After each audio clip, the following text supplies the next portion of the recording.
Pucha, December 30 na. Holiday. 1 year na rin na wala akong content. Tara, gawa tayo.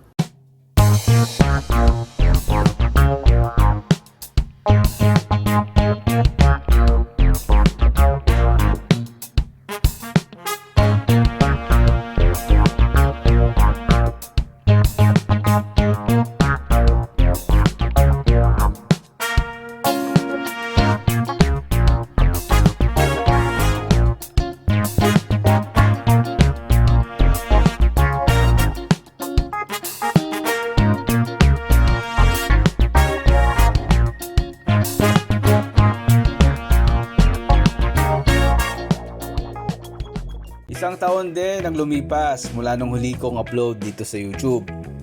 Kung hindi ako nagkakamali, October yun eh.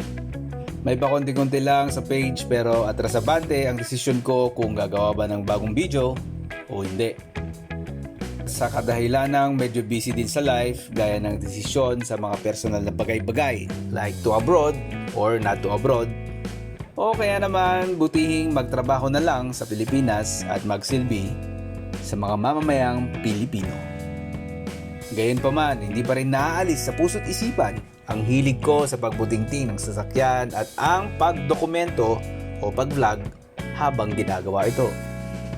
Siguro nga, ito talaga yung art na para sa akin. At yung sasakyan naman ay hobby o passion o isa talaga akong car enthusiast. Kaya naman kahit hindi ako nag-upload ay nag-video pa din ako kapag may ginagawa ako kahit Toothless. Gaya ng pagpalit ng mas malinaw reverse cam, pero palpak.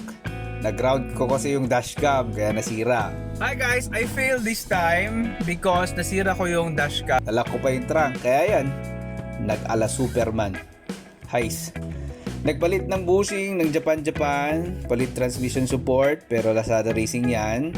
Palit ilaw kahit gumagana naman yung luma. Palit wheel hub bearing. Paano kasi halos 1 year nang nakailaw ang ABS ko eh. Palit shifter oil seal yata yun. Basta may tagas doon eh. Yan dyan sa banda dyan. Palit crankshaft oil seal din. May leak na din kasi. Nung naayos ko yung wheel bearing, lobas naman yung airbag signage, putik yan. Nagpalit ako ng spiral cable. Pero ang hatol, palit airbag module. Guys, hindi pa ako nakabili kasi wala pang pera, so baka for next year yon. Nagpalit din ako ng fender liner na hindi sakto-sakto ang butas. Lazada Racing kasi din yun. Anyway, hindi ko alam kung i-upload ko pa itong mga ito ng isa-isa, pero masaya ako na nagagawa ko pa din ang mga ito kahit medyo may kabisihan na sa realidad ng buhay. May mga pagkakataon talaga sa buhay na pagkaharap mo na ang realidad ay mapapalet go at move on ka na lang at harapin ang bagong aspeto ng buhay. Gaya ni Kuya Jay na nag-let go kay Mirage at na-move on na. At gaya din sa aking kapatid na nag-let go kay Corolla. Ingat guys, ingat. Actually nakakamiss si Corolla. Bye-bye. At nag-move on na sa bagong Mirage na Mirage ni Kuya Jay. Ikwento na lang natin yan sa ibang vlog. Anyway, pero para sa akin si Toothless hanggat maaari siya ay mananatili. Kahit ilang beses na ako nasabihan ng luma na yan, benta mo na yan, pang taxi lang yan, ay nakakarating pala yan sa Manila. Hindi ko pa din ito i-let go dahil dugot pawis na ang napagdaanan ko dito. Literal na dugo. Nasusugat ba naman kapag nagdi-DIY?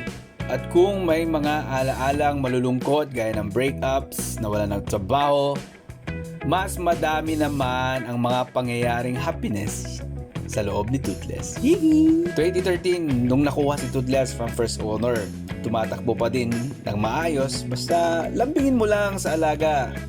Hindi ka na ito pababayaan ng basta-basta. Isa lang ang pangarap ko kay Toothless at yun pa din hanggang ngayon, ang maging maayos tignan. Hindi pang car show, hindi pang forma, itsurang disente lang. Ngayong patapos na ang 2025, nais kong pasalamatan ng Diyos, of course, sa gabay sa buhay. Ang aking pamilya, walang picture, mga private people kasi sila. Ako lang yung naiiba. Sa aking girlfriend, of course, na walang sawang pagsuporta at hindi pagpigil sa mga trip ko sa buhay. Salamat sa iyo. I love you. Alam mo yan. At sa mga kaibigan laging nandyan at maasahan, at syempre salamat din sa Sticky Prints. At Common Ground, isapan na natin ang Sando Manila. At ang panghuli, salamat sa aking sarili sa hindi pagpigil sa effort upang makamit ang mga bagay-bagay na swabe lang at hindi inaapura. At kung tatanungin niyo ko kung may mga susunod pa bang episode pagkatapos nito, thank you 2025. Advance Happy New Year and see you next year.